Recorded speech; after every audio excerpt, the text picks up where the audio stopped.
Bonjour et bienvenue à cet atelier, donc CIDES UNES Évaluation. L'atelier sera animé par Olivier Palombi et moi-même Jean-Charles Couture.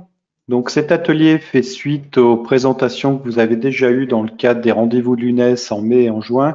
Et nous allons donc vous présenter l'évolution de l'outil CIDES UNES Évaluation et en particulier vous présenter les deux prochains modules qui seront mis à votre disposition, à savoir le module planificateur et le module notation. Donc, tout d'abord, je vais vous faire un rappel de la campagne de lancement et de formation à CIDES UNES Évaluation. Ensuite, je vous ferai un point sur le déploiement du module Studio et en particulier sur les fonctionnalités d'importation des questions de l'ancien CIDES. Nous ferons ensuite un focus sur UNES Cockpit, qui est l'outil qui va vous permettre de gérer les comptes, les groupes et les fonctions des utilisateurs. Cet outil UNES Cockpit est central dans l'utilisation de CIDES UNES Évaluation puisque c'est lui qui va vous permettre de créer les groupes d'inscription de vos étudiants. Nous ferons ensuite une présentation du module planificateur et ensuite du module notation.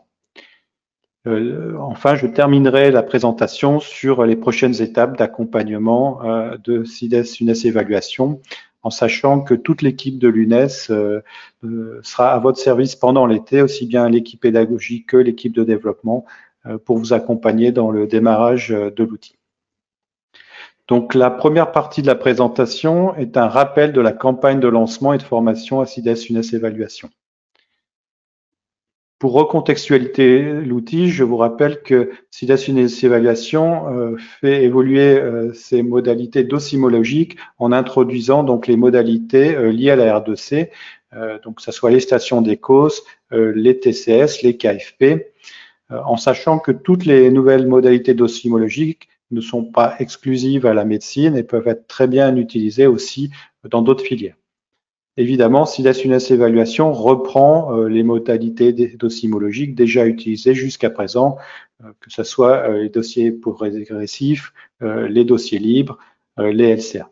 Au-delà de la docimologie, la nouvelle plateforme amène aussi d'autres fonctionnalités à la fois pour les étudiants au moment du passage des épreuves, pour les scolarités, pour la planification, la préparation des épreuves en amont, donc avec des outils de planification, de la conception des questions. Plus généralement, il y a une nouvelle architecture qui a été mise en œuvre.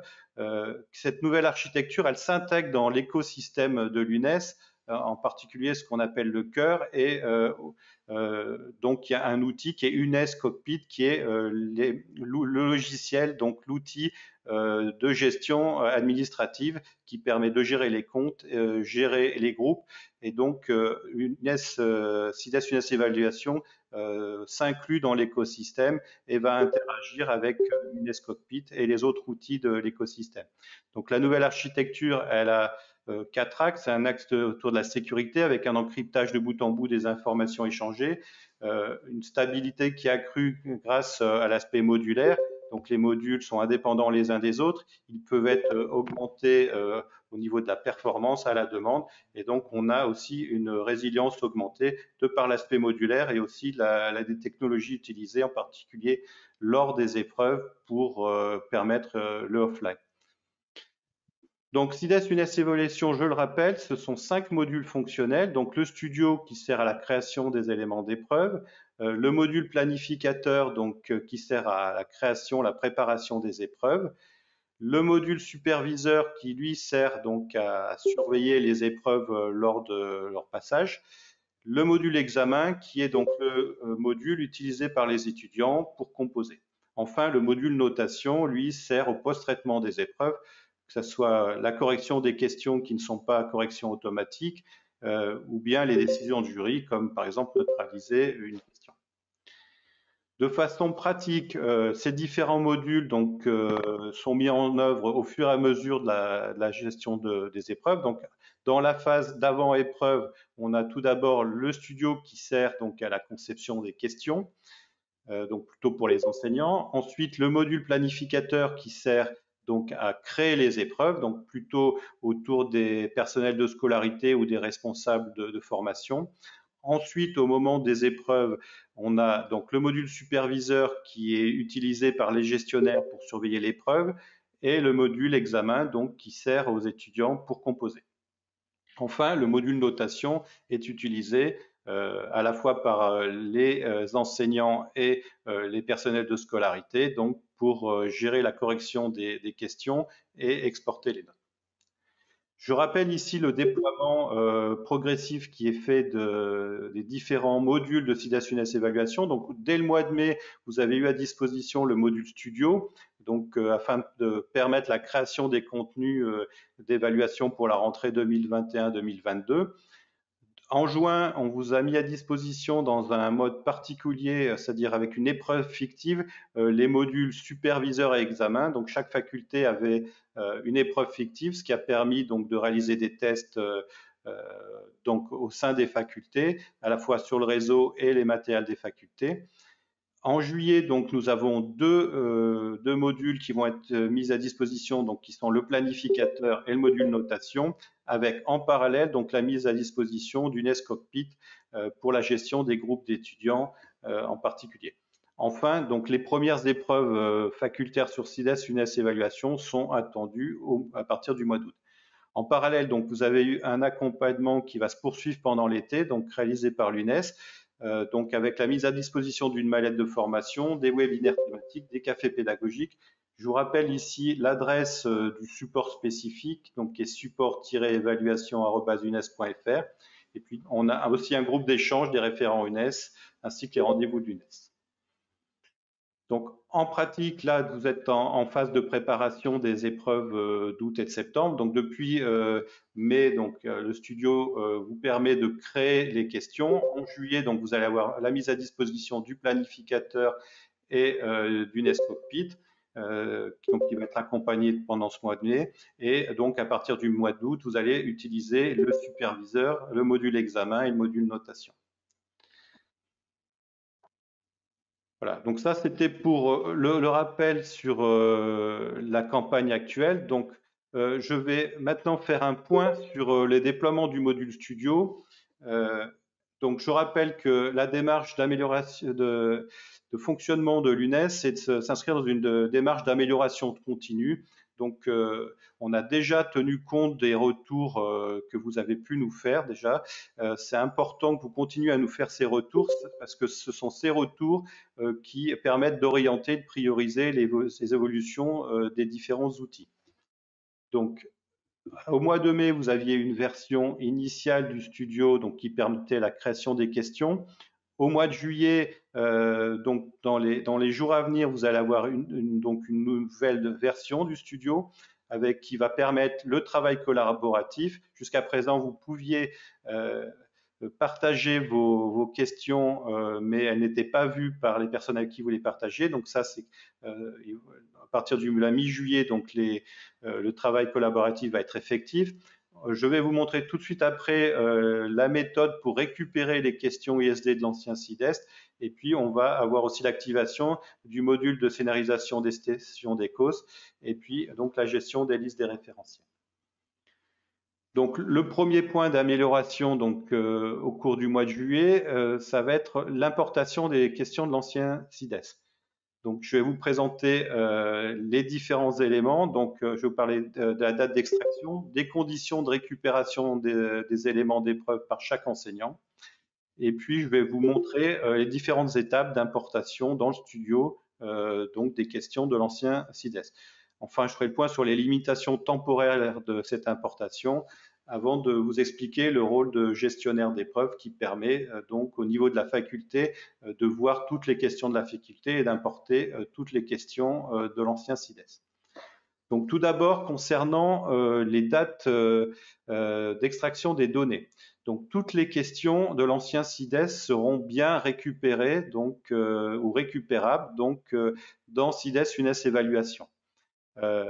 Donc il y aura actuellement, lorsque vous allez avoir donc cet outil d'importation qui va être mis à disposition, donc les données que vous allez pouvoir récupérer sont liées à une extraction qui a été faite au 30 juin.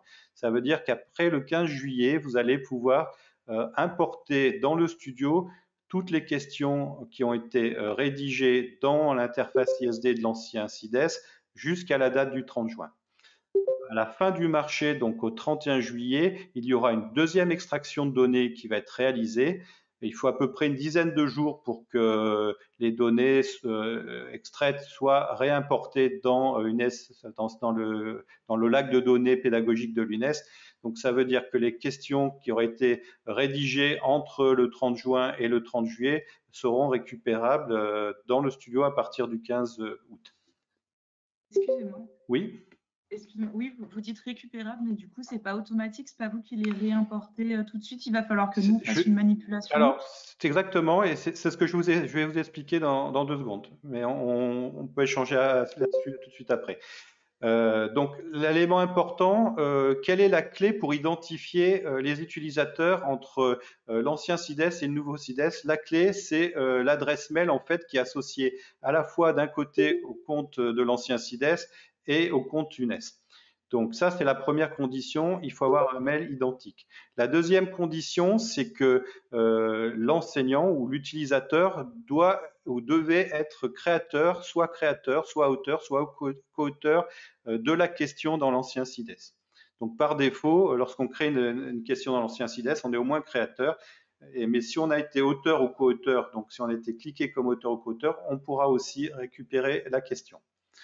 Donc, en pratique, donc ça veut dire que si l'adresse email de l'ancien compte CIDES est la même que celle du compte UNES, il n'y a pas d'étape particulière à faire. On va pouvoir récupérer ces questions dans le studio en se connectant. Par contre, si l'adresse email de l'ancien compte CIDES est différente de celle du nouveau compte UNES, ça c'est possible. Donc, il va falloir que l'utilisateur réalise en fait une mise à jour, modifie l'email de son compte UNES en sachant qu'à terme, il sera aussi possible d'associer plusieurs comptes mail à son compte UNES. Donc, première étape, connaître son mail associé à l'ancien compte CIDES. Donc, c'est très simple. Il suffit d'aller sur l'ancienne plateforme CIDES. Vous allez sur le lien qui est sur l'écran, la site-santé.fr/profil/index. Et donc, vous allez retrouver au niveau du champ courriel, donc l'email qui est associé à votre compte CIDES. Donc ça, c'est la première étape. Ensuite, si jamais, pour connaître votre compte UNES, donc il y a un nouvel outil là qui va être mis à disposition au courant de la semaine prochaine, donc qui s'appelle UNES Cockpit. Donc tout le monde accède à cet outil. En fonction de ses droits, on va avoir plus ou moins de fonctionnalités, mais dans tous les cas, on aura le champ Mes informations personnelles. Donc, dans cet onglet, vous allez retrouver un champ qui s'appelle adresse mail universitaire dans lequel vous allez retrouver votre mail. Donc, si vos mails sont identiques entre l'ancien CIDES et le compte UNES, donc il n'y a pas d'étape supplémentaire à faire. Par contre, si jamais ce n'est pas le cas, vous allez pouvoir, donc dans les jours à venir, pouvoir modifier ce mail UNES en saisissant votre ancien mail, on va dire, en tout cas le mail qui était sur l'ancien CIDES, et vous allez mettre à jour donc vos informations. Donc ça, c'est la première étape. Ensuite, comment va se passer l'importation? Donc l'importation dans le studio, elle va se faire en 4 étapes. La première étape, ça va être on va vous proposer la liste des éléments d'épreuve. Donc quand on parle d'éléments d'épreuve, c'est le vocabulaire de CIDES UNES Évaluation pour parler de questions. Donc un élément d'épreuve, c'est aussi bien une question isolée qu'un dossier progressif, qu'un dossier libre. Voilà, ça c'est le terme utilisé désormais dans CIDES UNES Évaluation. Donc on va vous afficher la liste de vos anciennes questions. Et puis, on va voir qu'il y a une étape de préchargement. Donc, vous allez dire, cette question-là, je veux la précharger, ce qui va vous permettre de la visualiser. Et ensuite, vous allez avoir la possibilité de dire, j'importe cette question, mais l'importation ne se fait pas directement. En fait, l'importation, elle va se faire sous la forme de la création d'un nouvel élément d'épreuve pré-rempli au sein du studio. Et ensuite, donc, vous allez pouvoir modifier éventuellement cette question, et puis vous allez l'enregistrer, et donc elle va être partie intégrante des éléments d'épreuve dans votre studio. Donc, en pratique, comment ça va se présenter? Donc là, je suis sur l'interface du studio d'examen. Donc là, vous avez la version complète. Donc jusqu'à présent, vous n'avez que création d'éléments d'épreuve, gestion des éléments d'épreuve et bibliothèque des listes. Donc, à partir de la semaine prochaine, vous devriez aussi avoir un autre onglet, donc une autre section, donc une option qui s'appelle importation. Donc, on va cliquer sur cette section.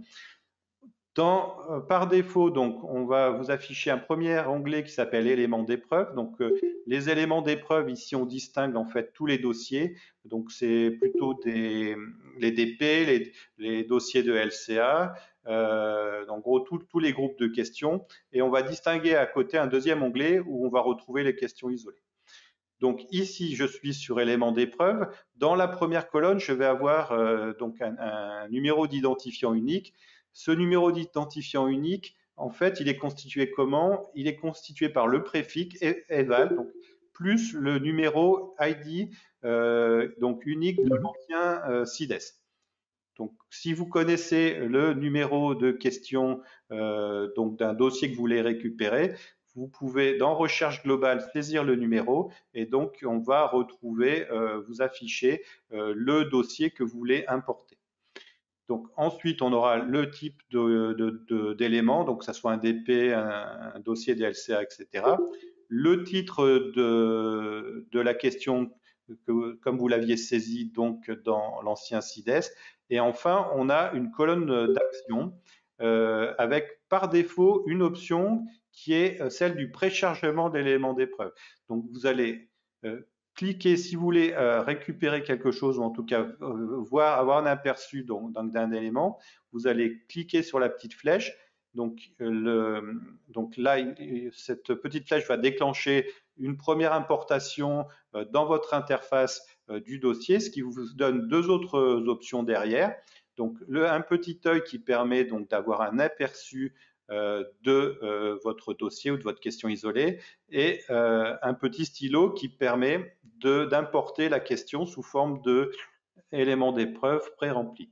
Donc, si je clique sur le petit œil, je vais avoir donc une prévisualisation de mon dossier, donc avec soit une vue étudiante simple, soit une vue enseignante avec la possibilité donc d'avoir des options complémentaires pour afficher des commentaires pédagogiques, les commentaires, les indices et les différentes réponses. Donc ça, c'est le haut de mon dossier progressif. Voilà, ici, je retrouve les différentes questions avec la correction et les commentaires. Donc ça, c'est la prévisualisation. Pour les questions isolées, c'est la même chose. Donc on va vous présenter la liste, mais ici, le préfixe devant l'ID de l'ancien CIDES, c'est un petit q. Donc là, à nouveau, si vous connaissez l'ID unique de votre question dans l'ancien CIDES, vous allez pouvoir saisir son numéro et vous allez avoir donc un filtrage qui va se faire. Donc à nouveau, ici, on a l'identifiant unique, ensuite le type de question, le titre de la question et au niveau de la colonne donc d'action, toujours la petite flèche de préchargement de la question isolée. Donc à nouveau, si je clique dessus, donc il va y avoir le préchargement va se faire et je vais avoir les deux options. La première, à nouveau, pour visualiser ou prévisualiser la question, donc soit en vue simple étudiante, soit en vue enseignante. Et puis ensuite, je vais pouvoir donc décider d'importer la question. Donc, je vais cliquer sur importation et là, ce qui se passe, c'est que toutes les données de la question ou du dossier vont être intégrées donc à la création d'un nouvel élément d'épreuve. Donc, c'est comme si vous aviez cliqué sur la section création d'éléments d'épreuve, mais là, par défaut, on vous pré-remplit donc l'élément d'épreuve en fonction du contenu de l'ancienne question. Donc, ça veut dire que, par exemple, pour ma QI ici, on va avoir le type d'élément sélectionné. Je vais retrouver le titre de ma question.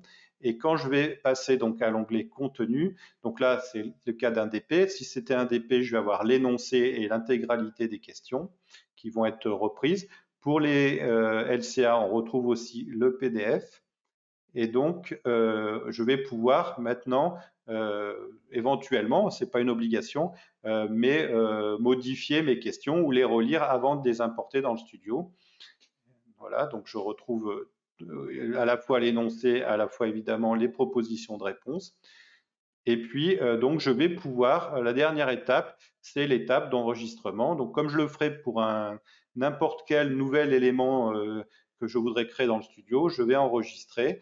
Et comme pour tous les éléments, donc, il y a une vérification qui est faite. En particulier, si vous êtes amené à importer des questions pour lesquelles des propositions de réponses seraient vides, vous auriez l'indication que les propositions de réponse sont vides et donc il faut soit supprimer la proposition, soit la remplir.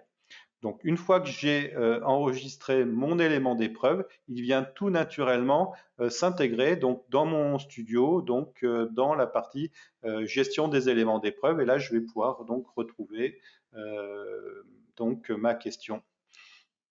Donc voilà, on est sur un processus voilà, relativement simple en tout cas, et où on a en plus un contrôle qualité de l'élément qui va être importé. Jean-Charles, on va Oui. faire une petite pause là, s'il te plaît, parce que du coup, je pense qu'il faut qu'on réponde à certaines questions en cours de route et on reverra un petit peu parce que là, il faut que tout le monde digère ce qui a été dit.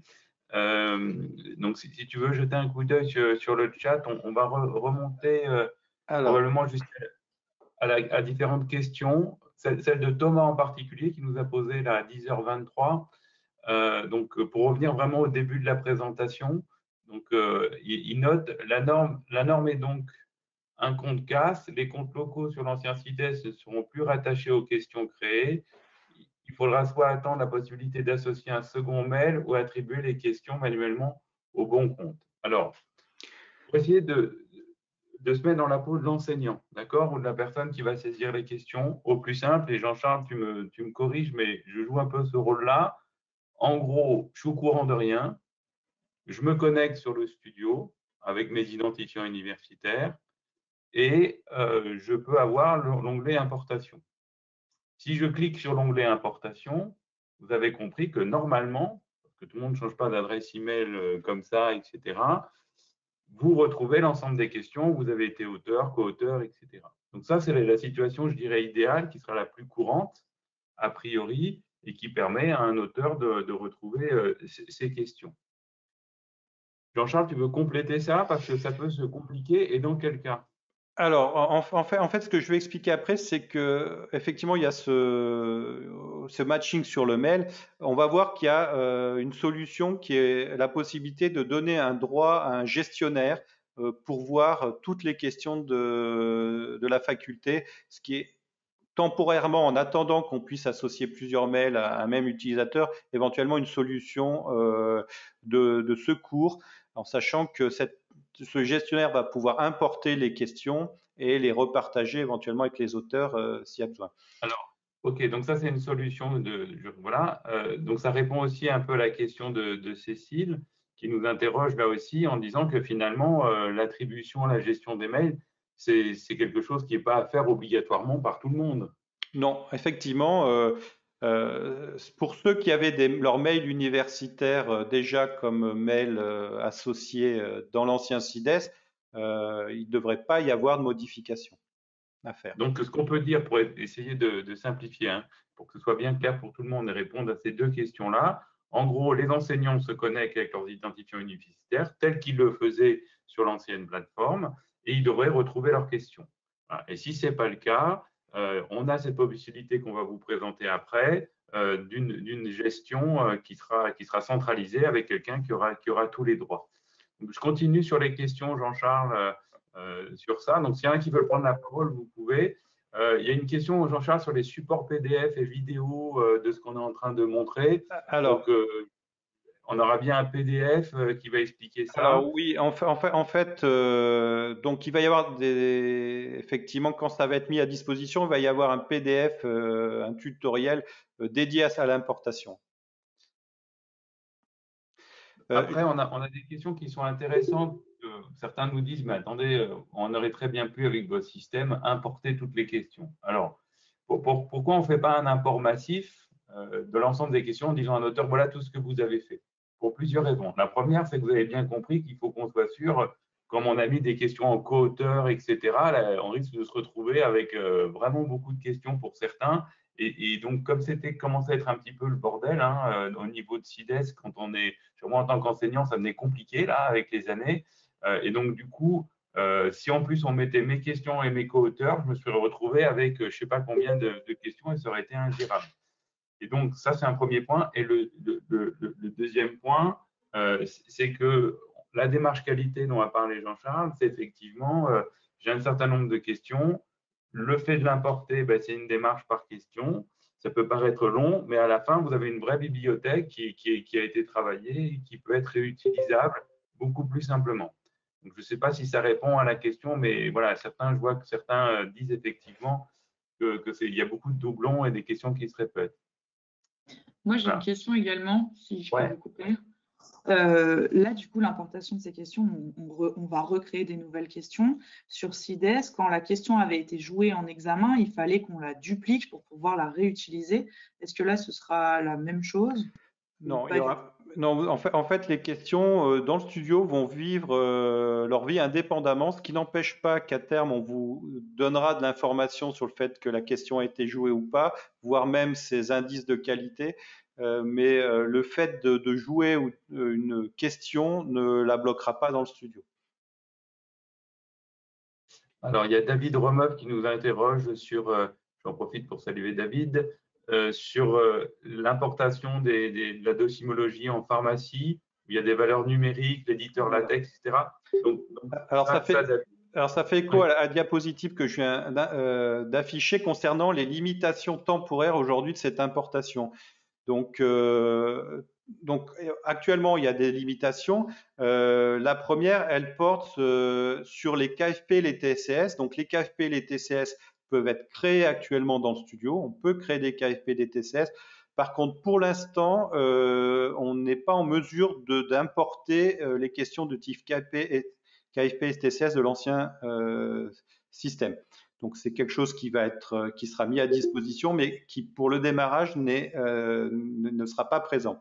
Ensuite, il y a depuis le mois de mai, on vous a indiqué qu'il y a 3 types de questions qui ne sont pas pris en charge pour l'instant dans le studio et donc qui ne seront pas importables. Ce sont les questions de type numérique, zone et associative. On pourrait rajouter effectivement les notions de dossier de tirage au sort qui pour l'instant ne sont pas disponibles non plus dans le studio. Donc ça, ce sont les premières limitations au niveau du type de question. Ensuite, on a toujours la limitation liée aux vidéos. Donc les images sont bien importées, les PDF de LCA sont bien importés. Par contre, depuis mai, pour intégrer une vidéo dans le studio, vous êtes obligé de l'héberger sur un autre serveur et puis de faire un lien donc vers la vidéo hébergée. Donc ça, c'est le processus depuis le mois de mai. On est en train d'ailleurs, il y a un serveur même de vidéo qui a été installé, mais pour l'instant, il n'est toujours pas possible d'intégrer directement les vidéos dans le studio. Donc cette limitation, elle reste pour l'instant concernant donc les questions importées qui contiendraient des vidéos. Donc en gros, les vidéos ne sont pas importées automatiquement. Alors, ce qu'il faut bien comprendre là, dans ce processus d'importation, je vais répondre à Pierre, à juste titre, s'interroge quand même sur la faisabilité de tout ça. L'autre élément, c'est que là on est un petit peu dans l'urgence, vous l'avez compris, et que du coup, ça va être raffiné et qu'on a vraiment comme objectif que tous les contenus qui sont dans l'ancienne plateforme seront importables dans la nouvelle. Hein. Aucun contenu sera perdu. C'est un élément qui est très important à dire. Ensuite, pour répondre à la question de Pierre qui s'imagine, comme beaucoup d'enseignants qui nous écoutent, là, ou d'autres responsables de scolarité, à aller cliquer sur chaque question, bon, moi, le délai est quand même assez rapide une fois que vous avez la manœuvre, hein, ça peut aller assez vite, hein, vous cliquez importer, importer, simplement il y a une démarche qualité derrière pour qu'on sache un peu de quoi parle la question, ça vous a été dit. Donc effectivement, si vous faites ça bien, ça va prendre un petit peu de temps. Et donc du coup, il n'y a aucune urgence à le faire. Il n'y a aucune urgence à le faire. Ces données d'importation seront à disposition tant qu'ils sont nécessaires. Et on peut même imaginer que vous importiez que ce qui est utile pour les examens à venir et que dans 6 mois, dans 1 an ou au cours de l'année, vous vous dites ah, tiens, je vais aller voir ce qu'il y avait sur CIDES et importer les questions à ce moment-là. Hein. Donc, il ne s'agit pas de se mettre devant son ordi et passer son été à réimporter ses questions. Voilà, donc c'était important de le dire. Je ne sais pas, Pierre, si vous souhaitez prendre la parole à l'oral, n'hésitez pas. Hein. C'est ça. Alors, il y a Marc qui a posé une question. Alors, c'est concernant les vidéos. Donc, les vidéos, elles sont conservées, on les a. Pour l'instant, on évoque le fait de pouvoir les importer dans le studio, en fait. Donc, à nouveau, c'est une situation temporaire, mais les contenus, que ça soit audio, vidéo, en gros, tous les médias associés aux questions sont bien conservés. Ok, donc on va avancer parce qu'il y a des points qui sont importants derrière, mais sachez encore une fois que l'ensemble des contenus est sauvegardé, il est indexé, on sait exactement où sont les choses.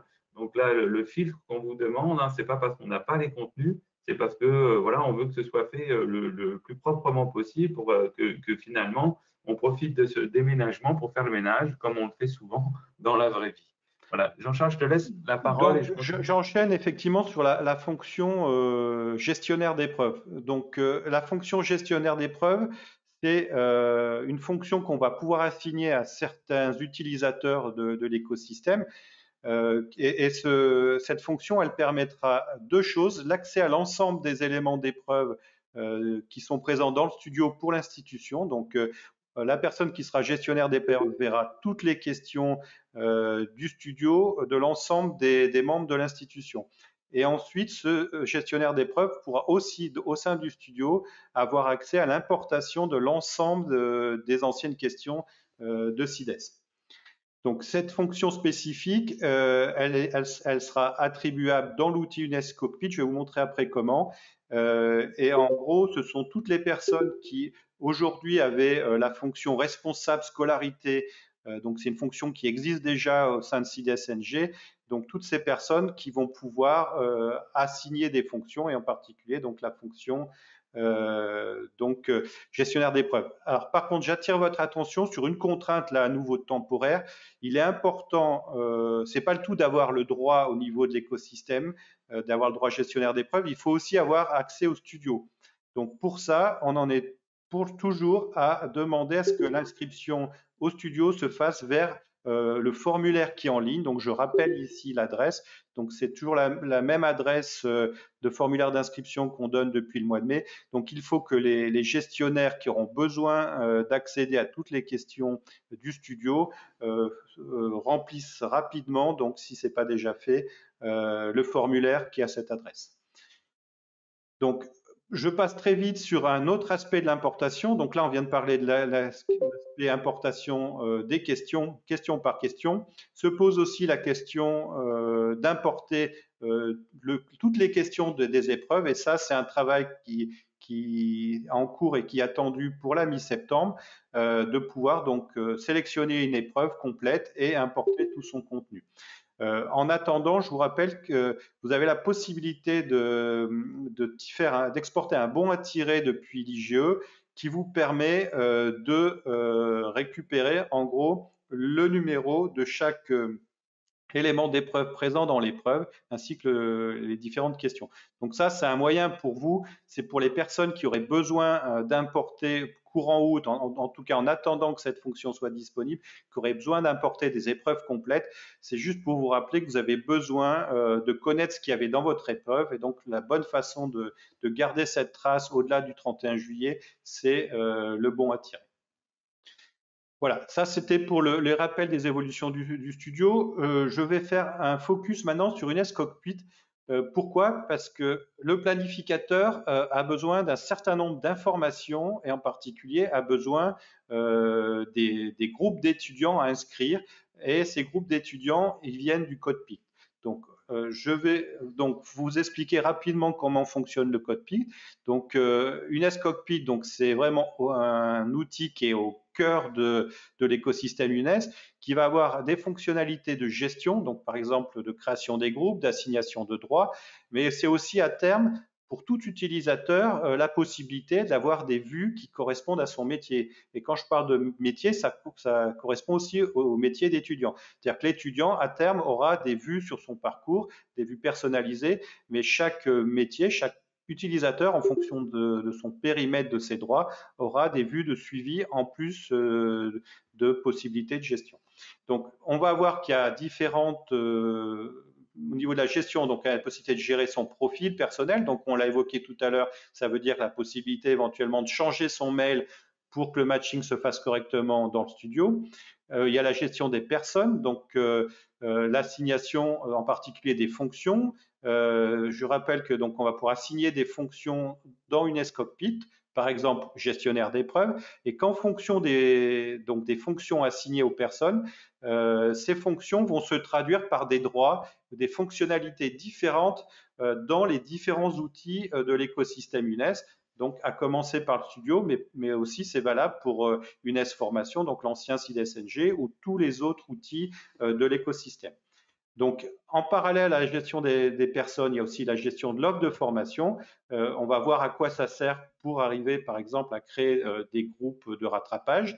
Donc, c'est un élément important. Et puis ensuite, on a une gestion de groupe. Donc, la gestion de groupes dits de promotion qui sont liés à l'offre de formation de façon automatique. Et puis, tout simplement, la gestion de groupes d'utilisateurs, j'ai envie de dire, de groupes libres. Et en particulier, c'est par ces groupes-là que vous allez pouvoir créer donc les groupes de rattrapage du mois d'août. Donc, l'accès à cet outil se fait par l'adresse cides.unes.fr/cockpit. Donc, il est peut-être pas forcément en ligne déjà aujourd'hui, en tout cas, il le sera courant de la semaine prochaine. Donc, toujours avec vos identifiants universitaires. Lorsque vous arrivez ensuite donc sur la page d'accueil, vous accédez à une section tutoriel et puis des liens utiles qui renvoient vers vers d'autres outils de l'écosystème. Donc, si je vais dans le menu Mes informations, je vais avoir un premier menu qui s'appelle Mes informations personnelles. Et là, comme on l'a vu tout à l'heure, c'est là que je vais pouvoir modifier mon mail, le mettre à jour, éventuellement dans l'optique du matching. Juste Jean-Charles, écoute, je t'arrête un petit peu, là, ça va vite. Il faut bien comprendre que UNES Cockpit, ça va être vraiment le tableau de bord de chaque utilisateur. Si j'ai bien compris, c'est ça l'idée. Oui, mes informations personnelles, c'est chaque utilisateur, quel que soit le droit. C'est-à-dire. Non, mais ce que je veux dire, c'est que UNES Cockpit, ça va être vraiment l'interface de chaque utilisateur. Alors, à partir de là, voilà, absolument. À terme, l'idée, c'est qu'UNES Cockpit soit le point d'entrée. L'idée, c'est d'afficher par défaut l'information utile à chaque personne en fonction de son métier, étudiant, enseignant, gestionnaire de scolarité, coordonnateur de stage, ou de DES. Donc, c'est vraiment d'amener l'info utile, pertinente, directement dans UNES Cockpit, et ensuite d'UNES Cockpit, on peut basculer vers les outils pour faire des fonctions spécifiques. Si je veux rédiger des questions, je vais dans le studio. Si je veux gérer des épreuves, je vais dans le planificateur. Si je veux gérer ou suivre un cours, je vais dans UNES Formation et directement dans la formation que je dois suivre. Donc, c'est vraiment des vues synthétiques, en plus de la partie administrative. Donc, ça va être l'interface d'accueil. Voilà. Donc là, je reste donc sur donc la fonction suivante. Donc là, c'est la fonction gestion des personnes. Alors pour préciser sur UNES Cockpit, tout à l'heure il y a il y a un atelier dédié qui va être fait cet après-midi. Et de façon très pratique, la semaine prochaine, vous allez avoir 2 webinaires d'accompagnement. Donc un premier webinaire mardi à 9h et un second webinaire jeudi prochain, donc le 15 à 13h30. Donc ce sont 2 webinaires qui vont être dédiés à la présentation d'UNES Cockpit. Donc moi, effectivement, je vais passer très vite. C'est juste pour vous expliquer le lien entre UNES Cockpit et le planificateur que je vais vous montrer après. Donc, À nouveau, ici, donc, dans la gestion des personnes, on a donc quand je clique sur gestion des personnes, je vais avoir deux menus. Le premier qui va m'intéresser là, c'est utilisateurs et fonctions. Donc, je vais retrouver l'intégralité donc des utilisateurs de la plateforme. Je vais avoir un certain nombre de filtres sur le nom, prénom, email, éventuellement sur la fonction. Et là, on voit aussi dans la liste, j'ai une colonne fonction. Donc, on voit que pour moi, j'ai la fonction responsable de scolarité. C'est cette fonction qui fait, par exemple, que dans le cockpit, j'accède à cette partie gestion des personnes. Si je n'avais pas cette fonction, je ne verrais que mes informations et mes informations personnelles. Voilà. Donc, quand on veut rajouter une fonction à quelqu'un, il suffit d'aller sur le bouton éditer qui correspond à son nom. Et là, je vais retrouver donc en bas de page les différentes fonctions qui lui sont déjà attribuées. Et c'est là, en cliquant sur ajouter une fonction à l'utilisateur, que je vais pouvoir, à partir d'un menu déroulant, sélectionner les différentes fonctions disponibles donc sur l'ensemble de l'écosystème. À nouveau, en fonction de la fonction sera interprétée au sein de chaque outil pour donner des droits sur les fonctionnalités. Donc là, je peux retrouver dans les fonctions la partie, donc la fonction gestionnaire d'épreuves. Donc c'est celle qui m'intéresserait pour pouvoir importer et voir toutes les questions dans le studio. Et puis, on va pouvoir préciser l'entité, donc en gros le périmètre sur laquelle cette fonction va s'appliquer. Donc en pratique, ici, le périmètre, ça serait par exemple la faculté de médecine de Grenoble. Le système permettra de gérer des droits, des périmètres pour chaque utilisateur, ce qui permettra éventuellement d'avoir des fonctions sur plusieurs institutions. Donc ça c'est pour vous dire que donc il y a d'autres fonctionnalités que gestionnaire d'épreuves et responsable de scolarité. Donc il y en a qui seront spécifiques, par exemple autour de l'outil de gestion des stages, d'évaluation de gestion des stages. Et comme Grégory Mactès l'a précisé tout à l'heure, UNES Cockpit a vocation à remplacer donc les fonctionnalités de gestion de droits et de comptes qui sont actuellement présentes dans SIDES-NG. Donc à terme, la gestion des comptes et des droits ne se fera plus que par UNES Cockpit. Si je reviens sur SIDES UNES Évaluation, là on a évoqué la fonction de gestionnaire d'épreuves, mais sachez que d'autres fonctions vous seront proposées. Donc enseignant, parce que c'est la fonction enseignant évidemment, la notion d'enseignant junior aussi, qui sera une fonction qui pourra être attribuée aux internes, en particulier pour la gestion des conférences.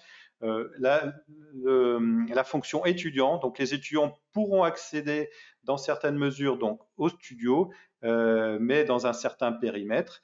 En particulier, on peut imaginer pour les étudiants qui font des tutorats, qui ont besoin de créer des questions, de faire passer des épreuves dans le cadre de tutorats, en particulier de la PASS.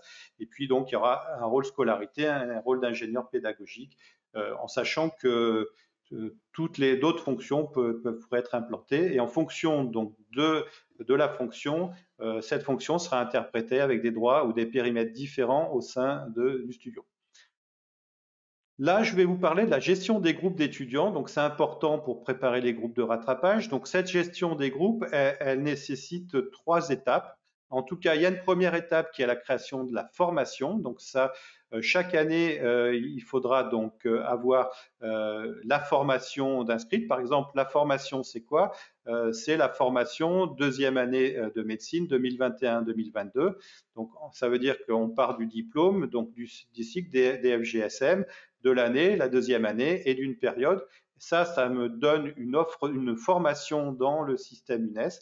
Et à partir du moment où j'ai une formation, je vais automatiquement avoir la notion de groupe de promotion qui va être créé. Donc en gros, je crée ma formation pour avoir le groupe de promotion et c'est dans ce groupe de promotion que je vais intégrer en importation de fichiers l'ensemble des étudiants de la promotion. Donc, une fois que mes étudiants seront dans le système, je vais pouvoir créer des groupes. Évidemment, il faut avoir les comptes. Là, je pourrais donc créer les groupes dont j'ai besoin. Donc, comment ça se passe? tout d'abord l'offre de formation. Donc, je vais dans gestion de l'offre de formation. Je retrouve les différentes formations, en gros les différentes années du cursus de mon UFR. Donc, je vais avoir une offre de formation pour chaque promotion, pour chaque année.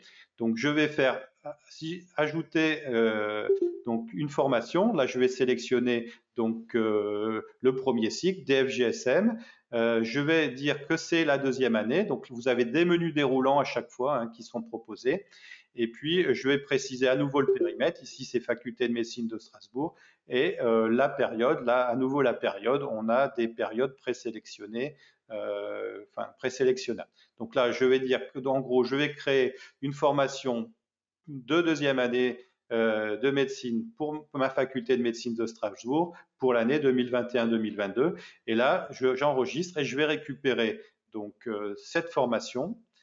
Et ce qui me permet ensuite, donc quand je vais aller dans gestion de groupe, donc c'est le menu qui est juste en dessous, d'avoir dans un sous-menu qui s'appelle mes promotions d'étudiants, je vais retrouver donc tout en haut ici ma promotion, donc donc mon groupe lié à ma formation.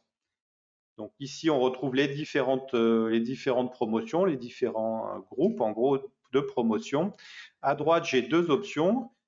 Soit d'aller modifier la liste des étudiants, soit d'importer directement une liste. Donc là, si je clique sur l'onglet, l'icône d'importation, je vais avoir un modèle à télécharger, donc télécharger le fichier de modèle, et ensuite je vais pouvoir donc l'intégrer en cliquant sur charger un fichier d'import. Donc le fichier d'importation, il vous a été communiqué via le groupe des référents UNES, mais vous avez vu, le récupérer directement depuis l'interface. Donc ce groupe, ce fichier a 4 champs obligatoires. Le premier, c'est le champ du nom de l'étudiant. Le second, son prénom. Le troisième, c'est le courriel. Et enfin, c'est un code unique qui s'appelle EPPN et du person principal name. Donc, ce numéro PPN ou ce code EPPN, c'est une clé universitaire qui identifie de façon unique un utilisateur au sein du système d'information de votre université. Donc, ce qu'il faut savoir, c'est que chaque université donc, attribue un EPPN unique à chacun de ses utilisateurs. Mais il y a une particularité, c'est que la façon de générer le PPN n'est pas standardisée. Ça veut dire que chaque université va avoir sa propre façon de le générer. Donc, pour certaines universités, ça peut être l'identifiant de connexion @ l'adresse de l'université. Pour d'autres, ça sera donc le mail, tout simplement, universitaire, qui est utilisé comme code PPN. Par contre, pour certaines universités, l'élément avant l'arrobase université peut être un code tout à fait ésotérique qui est calculé selon des critères qui sont vraiment propres à l'université et qu'on ne peut pas deviner. Donc, il va falloir voir avec votre DSI quel est le code attribué à vos étudiants et plus largement à l'ensemble des utilisateurs de l'université, ce qui vous permettra donc d'intégrer les listes dans le système UNES.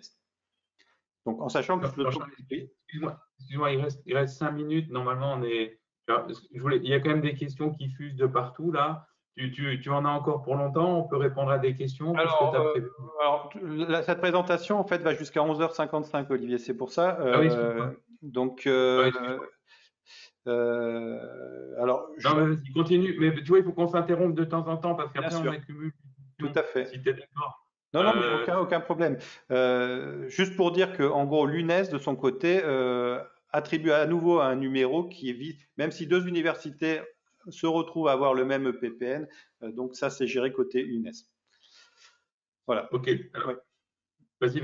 C'est bon, t'as fini? Non, mais en fait, j'ai fini sur cette partie-là. C'est juste pour rappeler que le provisionnement en fait des comptes, il se fait soit, donc ça veut dire la création d'un compte se fait soit par la première connexion, soit par l'importation de fichiers comme on vient de voir, soit comme l'a précisé Grégory tout à l'heure. À terme, on va vous proposer pour les universités qui le souhaiteront un web service qui permettra de synchroniser la création des comptes directement entre le système d'information et donc le cockpit sans avoir d'importation manuelle à faire.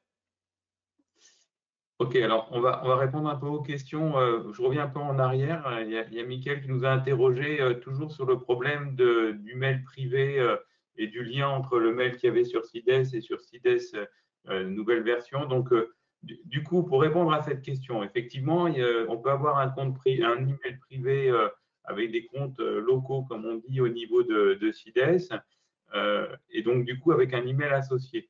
La personne va s'identifier avec un email universitaire sur la nouvelle plateforme et du coup, on ne sait pas comment faire le lien. Effectivement, s'il fait une recherche avec son email universitaire, il ne va rien trouver. Et c'est là qu'intervient ce qu'a présenté Jean-Charles, c'est-à-dire la possibilité à cette personne de rajouter cet email privé sur son compte, tel qu'on l'a vu, là, mes informations. Et à ce moment-là, la recherche va être opérationnelle et on pourra retrouver les mails, le contenu rattaché à ce compte. Voilà. Donc ensuite, là j'avais répondu. Oui. Alors il y a une demande là d'absolument rajouter le numéro d'étudiant dans le cockpit. Alors effectivement, c'est important, pour pas dire crucial qu'il le soit, parce que vous en avez besoin après, en particulier au moment de l'export des notes, pour pouvoir faire le matching dans vos outils de gestion de scolarité. Donc c'est effectivement quelque chose qui a été identifié, ce besoin de numéro d'étudiant. Voilà. Alors, oui, vas-y. Non, juste pour la dernière étape du cockpit, donc qui est ensuite, donc là on a vu comment intégrer en gros tous les comptes d'une promotion, et ensuite à partir du moment où les comptes sont dans le système UNES avec certitude, on va pouvoir aller toujours dans gestion des groupes sur l'onglet mes groupes, et là on va pouvoir donc là on voit les groupes créés par défaut, et on va pouvoir créer donc un nouveau groupe. Donc en choisissant donc un nom évidemment, en précisant son périmètre, en sachant que en fonction de ses droits, on peut n'avoir que le périmètre de son UFR. Hein.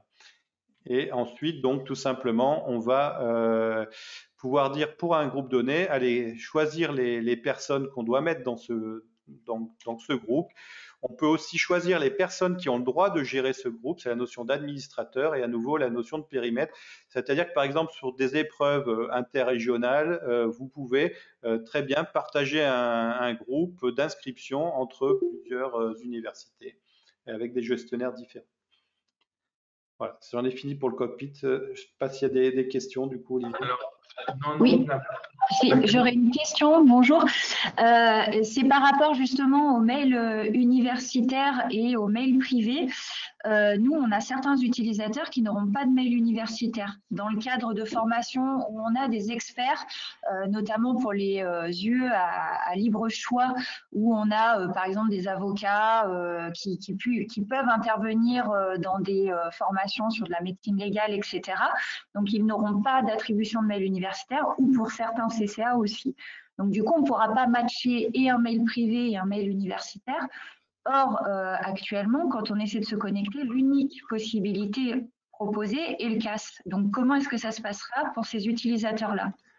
Alors, pour le fonctionnement du cockpit, il y aura plus d'explications qui seront données la semaine prochaine au cours des webinaires.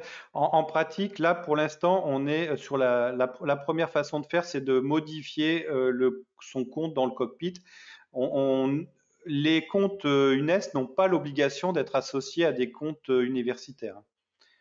Oui, mais quand par exemple on va sur CIDES-NG ou sur Studio, la seule possibilité d'accès est proposée par le compte CAS. Oui, alors c'est le compte universitaire. Il faut un compte universitaire, mais en fait c'est le numéro PPN qui est important dans votre compte universitaire. Enfin, c'est le mail est une métadonnée. La réponse en fait. Pour l'instant, sur la version que vous allez avoir la semaine prochaine, on n'a pas la possibilité de rajouter plusieurs mails, mais l'idée, c'est vraiment de pouvoir avoir cette possibilité. Excuse-moi, je crois que c'est pas ça la question. J'ai l'impression que c'est une question sur les comptes non universitaires. Alors, les comptes non universitaires, vous allez pouvoir toujours continuer à en gérer et en créer dans une Cockpit. Voilà, en gros, pour répondre à votre question, il est possible de créer des comptes avec un accès UNES. Donc, ça passe par le PPN UNES, si j'ai bien compris. C'est un compte type universitaire, mais en réalité, c'est un compte UNES.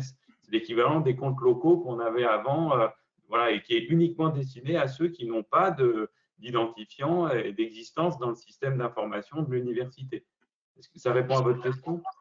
Oui, mais factuellement, quand je demande à un utilisateur d'aller, par exemple, sur SIDES-NG, quand je vais pour me connecter, ça me renvoie uniquement sur choix de mon établissement et ensuite rentrer mon identifiant universitaire. Or, pour ces personnes qui n'ont pas d'identifiant universitaire, où est-ce qu'ils se connectent? Ils se connectent non pas en choisissant l'université, mais dans la liste des établissements, ils choisissent UNES. Si le site vous leur avez créé le compte UNES. Voilà. Local.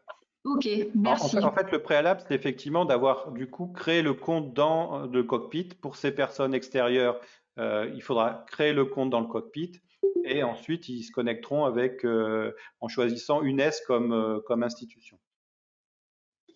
Jean-Charles, j'en profite, il y a une question je pense que c'est Florence qui pose cette question.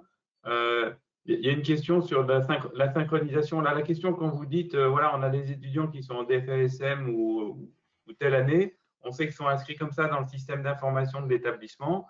Avec l'API, la fameuse interface d'importation, il sera tout à fait possible juste d'appuyer sur un bouton et d'importer dans la formation en question. Voilà. Donc, oui, la réponse c'est oui à ces importations pour qu'il y ait une synchronisation entre les systèmes, mais il y a cette API à mettre à disposition de votre établissement pour que ça se fasse.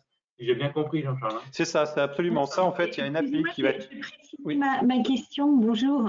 Bonjour. En fait, c'était en attendant qu'il y ait cette synchronisation donc on vient de voir qu'il fallait créer des groupes, etc. Est-ce que vous créez des groupes préalablement, au moins pour les imports à partir des fichiers Excel, ou est-ce qu'il faut préalablement créer les groupes dans chaque faculté et puis remettre le nom du groupe dans le fichier Excel pour l'importer? Effectivement, Olivier, c'était avant l'asynchro, comment est-ce qu'on fonctionne? Est-ce qu'on doit créer nos groupes préalablement? Alors, c'est comme sur l'ancien système, effectivement, il faut pré-créer le groupe qui va accueillir soit les étudiants qui viennent du fichier, soit à terme les étudiants qui viendront d'une synchronisation externe.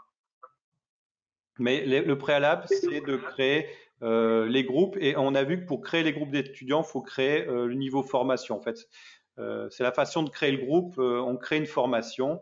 Donc, une fois de plus, en gros, année, niveau d'études, période, évidemment filière, mais ça, c'est par défaut. Hein. Et ensuite, du coup, le groupe réceptacle est créé pour la promotion, et là, on peut importer via le fichier.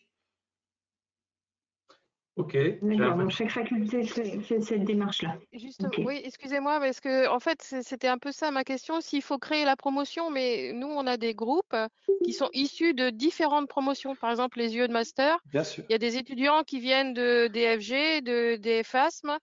Vous allez pouvoir créer en fait une formation UE de master ou master complet, ce qui correspond à Voilà, vos mais besoins. comme vous dites qu'il faut créer une promotion, il faut que les étudiants soient inscrits déjà dans une promotion auparavant. En fait, c'est la façon d'inclure les comptes d'étudiants. On les rattache à leur formation en fait. Et donc, il y aura déjà prévu toutes les formations, y compris sage-femme, y compris… Alors, il y en a un certain nombre dans les menus déroulants et si besoin, il faudra les enrichir ou vous donner la possibilité de les rajouter.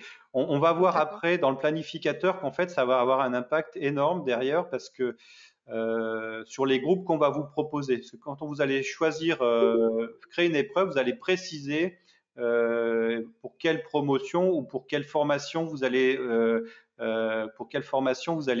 dispenser l'épreuve. Du coup, on vous présentera que les groupes qui sont liés à cette formation. Alors moi, je vois des questions là qui veulent aller dans les détails sur la création de groupes. Moi, ce que je propose peut-être, voilà, c'est effectivement pas le bon atelier. J'ai envie de dire, il y aura un autre atelier tout à l'heure. Et puis surtout, voilà, je vous encourage à assister au webinaire donc mardi à 9h et jeudi à 13h30 qui sont vraiment dédiés à UNES Cockpit. Voilà, la réponse que je vais vous donner un peu générale, c'est que ça a été vraiment réfléchi par rapport à ce qu'on connaît et ce qu'on sait faire et ce qu'on a développé sur CIDES. On a essayé encore de l'améliorer. Donc, il y a une appropriation, mais franchement, on a essayé de faire le plus simple pour vous, pour ceux qui s'occupent de ces groupes et de ces sous-groupes. Mais ce que je vous propose, je comprends que vous avez plein de questions là-dessus, que vous avez envie d'essayer, mais c'est d'attendre ces ateliers pour ça. Voilà. En sachant que vous allez retrouver ces groupes, l'idée c'est que le cockpit c'est au centre de l'écosystème, donc ces groupes vous allez les retrouver dans tous les autres outils, en particulier une S-formation pour la gestion des parcours ou même le Mediafolio. Enfin, vous allez créer des groupes centralisés au niveau du cockpit et ensuite pouvoir les utiliser ou les réutiliser dans les différents outils. Voilà. Donc, si vous êtes d'accord, on va continuer parce que le planificateur, c'est aussi vraiment un truc hyper attendu. Et du coup, Jean-Charles, je te propose d'enchaîner. Voilà, donc on va enchaîner effectivement avec le module planificateur, donc qui est un des nouveaux modules. Donc je vais juste rappeler que le planificateur, vous l'avez compris, il travaille main dans la main avec deux autres éléments. Donc le module studio pour la conception des questions, donc les questions qui vont servir de support aux épreuves viennent du studio, et donc le module UNES Cockpit pour la gestion des groupes d'étudiants en particulier. Et ensuite, évidemment, les données du planificateur seront jouées dans le module examen et seront surveillées au niveau du planificateur, donc qui est l'étape d'après. Il y a un point important, donc je reviens un petit peu en avant concernant le studio et l'assemblage des questions isolées. J'en parle là parce que c'est quasiment la seule nouveauté qu'il faut avoir en tête par rapport à l'ancien CIDES. Dans l'ancien CIDES, quand vous faisiez une épreuve, vous y mettiez des dossiers, donc un DL, un DP, et des questions, éventuellement des questions isolées. Donc les questions isolées, vous les rattachiez directement à l'épreuve, et toutes les questions que vous aviez mises dedans se retrouvaient dans un même bloc de façon automatique, et toutes ces questions, elles donnaient lieu à une note sur l'ensemble de ces questions isolées. Aujourd'hui, les choses ont un peu changé à ce niveau-là, c'est-à-dire que la question isolée est considérée comme un élément d'épreuve au même niveau qu'un dossier progressif. Donc ça veut dire que si dans votre épreuve vous mettez 5 questions isolées et un dossier progressif, les étudiants vont avoir au même niveau un dossier, donc ils vont composer le dossier et ils vont avoir 5 questions isolées, et donc chaque question isolée donnerait lieu à une note sur 20. Donc la bonne méthode désormais, c'est d'utiliser soit ce qu'on appelle un élément d'épreuve de type SQI, donc une séquence de questions isolées, qui va donc contenir l'intégralité des questions qui vont donner lieu à un bloc de notes, on va dire. Donc vous pouvez en créer plusieurs éventuellement, soit vous pouvez utiliser le dossier libre, qui est la même chose que en gros que la séquence de questions isolées. La seule différence entre les deux, c'est que vous avez dans le dossier libre la possibilité d'avoir un énoncé général commun à l'ensemble des questions. Donc, point important, ça veut dire que pour vos questions isolées, il faut dans le studio créer une séquence de questions isolées et importer les différentes questions qui doivent être jouées ensemble dans une épreuve. Deuxième chose qui change un petit peu, c'est au niveau des principes de l'organisation des épreuves. Dans le module planificateur, on va créer ce qu'on appelle des examens, donc c'est l'élément de base, mais l'examen peut être constitué de plusieurs épreuves. Donc par exemple, quand on parle des ECNP, ce sont des examens qui durent sur 5 demi-journées, et donc sur chacune des demi-journées, on a une épreuve. Donc dans le cas des ECNP, on créerait un examen et ensuite une épreuve pour chacune des demi-journées, donc c'est-à-dire que j'aurai 5 épreuves.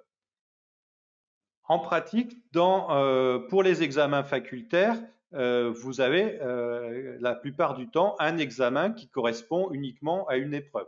Donc c'est comme ça que vous allez continuer à fonctionner, évidemment. Simplement, on va voir que dans l'interface, ça s'organise autour d'une première étape d'examen et ensuite une épreuve. On va voir que ça s'appelle évaluation dans l'interface. Et donc, c'est à chaque épreuve qu'on va rattacher donc les différents éléments d'épreuve qui la constituent. Donc, en pratique, voici une vue du planificateur. Donc, dans le planificateur, on a différentes sections. Donc, la première planification, c'est donc la section qui sera destinée à organiser donc les épreuves en amont. C'est là-dedans que vous allez pouvoir gérer la conception donc de vos questions avec des relances aux enseignants. Donc, ça sera dans la planification. Ensuite, on va le voir aujourd'hui, il y a la partie gestion des examens. Donc, c'est si vous voulez créer une épreuve comme vous le faisiez avant dans l'ancien environnement. Donc, je vais créer une épreuve.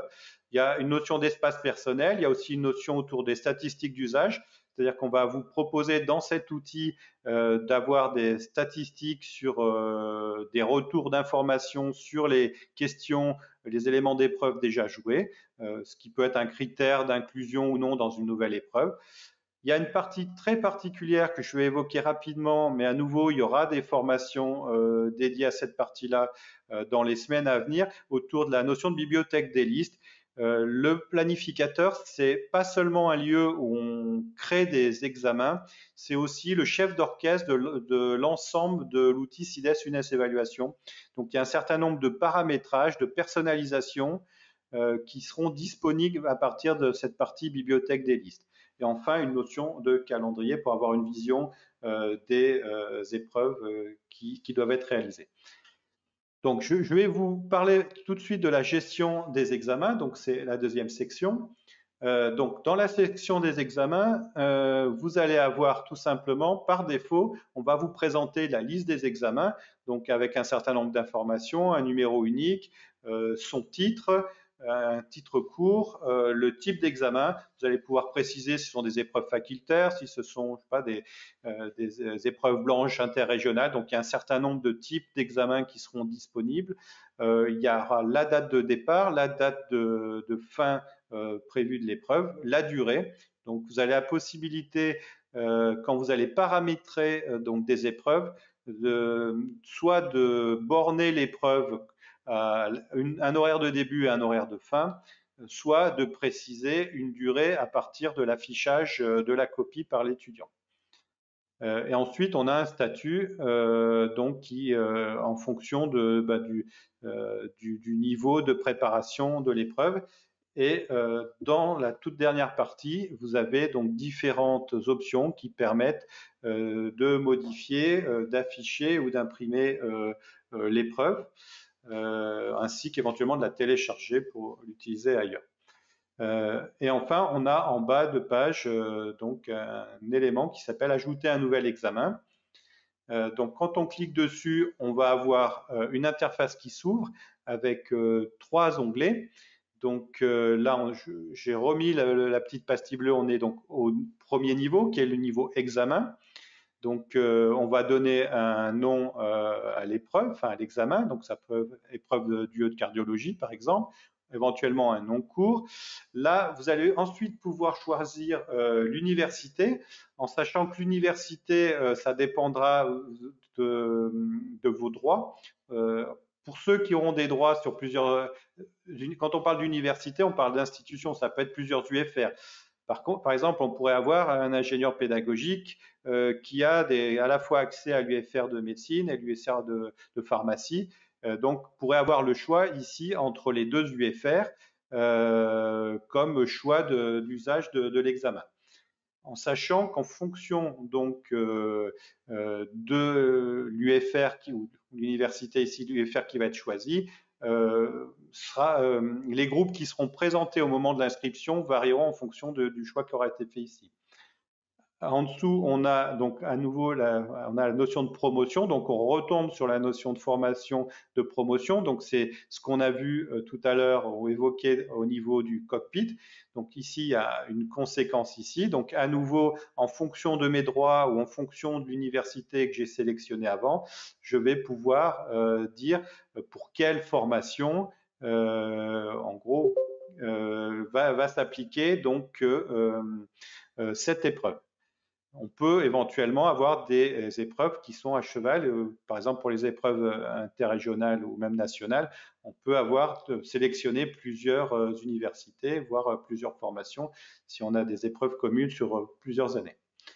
Donc ça, c'est la première étape au niveau du niveau examen. Ensuite, donc dans mon examen, je vais avoir un second onglet qui s'appelle Information-évaluation, dans lequel je vais avoir donc une option par défaut qui s'appelle Ajouter une nouvelle évaluation. Donc ici, on a déjà cliqué sur Ajouter une nouvelle évaluation. Donc à nouveau, l'évaluation, ça correspond à des épreuves, donc telles que vous les faisiez actuellement. Donc par défaut, la plupart du temps, vos examens n'auront qu'une épreuve. Quand vous faites une épreuve ponctuelle, il n'y a qu'une épreuve. Mais si vous aviez des examens qui nécessitent plusieurs épreuves, vous pourriez utiliser un seul examen et planifier à l'intérieur plusieurs épreuves. En sachant que l'idée, c'est ensuite de consolider les notes issues de chaque épreuve au niveau de l'examen. Donc ça peut être un moyen de générer automatiquement des notes communes à plusieurs épreuves. Ça, c'est une fonctionnalité qui sera forcément très utile pour les ECNP ou les EDNP à terme, mais ça peut aussi avoir du sens au sein des facultés en fonction de vos usages. Donc ici, on a donc ajouté une nouvelle épreuve. Ici, on l'a appelée donc épreuve du 5 mai 2022 matin. On va pouvoir à nouveau choisir le type d'évaluation. Donc là, on a un menu déroulant. Est-ce que ce sont des épreuves facultaires? Est-ce que ce sont des épreuves interrégionales ou d'entraînement ou autres? On va préciser donc la date de début de l'épreuve, sa durée. Ensuite, on va pouvoir forcer la méthode de calcul des notes. Est-ce que c'est par discordance? Est-ce qu'on veut forcer par discordance? Est-ce que c'est en tout ou rien? Et puis, on a une autre section après qui est autour du paramétrage de l'affichage. Donc, alors je vais revenir sur les différentes étapes. Donc là, on a la date de saisie du démarrage. Donc, on voit qu'on a un petit calendrier avec la possibilité de changer les heures. On a la durée qui peut être saisie. Et puis, donc, on a ensuite donc toute une zone de paramétrage de l'affichage des épreuves aux étudiants. On va pouvoir ici dire si on veut mélanger les éléments d'épreuve déjà entre eux, donc les différents dossiers. Est-ce qu'on veut mélanger les questions? Est-ce qu'on veut mélanger les propositions de réponse? Est-ce qu'on souhaite que les coefficients, donc en gros les points attribués ou les coefficients attribués à chaque élément d'épreuve soient affichés aux étudiants? De la même façon, au niveau des questions, est-ce qu'on veut en gros afficher les nombres de points ou le poids de chaque question? Et éventuellement, est-ce qu'on veut afficher le nombre de questions? En sachant que, en fonction des paramétrages qui auront été faits dans le studio, un certain nombre d'options ne seront pas possibles, en tout cas seront interprétées au niveau de chaque question. Par exemple, si je clique mélanger les propositions de réponse au niveau du paramétrage de l'épreuve ici, et que dans le studio, le rédacteur a précisé qu'on ne peut pas mélanger les propositions de réponse. Les propositions de mes réponses ne seront pas mélangées pour la question qui aura donc cette information du concepteur précisant qu'il ne souhaite pas que les propositions soient mélangées. Ensuite, on a donc en bas de page la possibilité donc de lier des éléments d'épreuve à l'évaluation. Donc là, c'est le lien en gros avec le studio. Donc c'est ici qu'on va aller, donc ici on a déjà mis un DL, on va pouvoir aller chercher donc les différents éléments d'épreuve créés dans le studio. Là à nouveau il y a une notion de périmètre sur les types et la liste des éléments d'épreuve qui sont accessibles. On voit que quand on a déjà intégré l'élément d'épreuve, on ne peut pas le recocher, donc on ne peut pas mettre plusieurs fois, il n'y a pas de risque de mettre plusieurs fois le même élément d'épreuve. Et donc, c'est comme ça qu'on va aller chercher, associer donc du contenu à l'épreuve.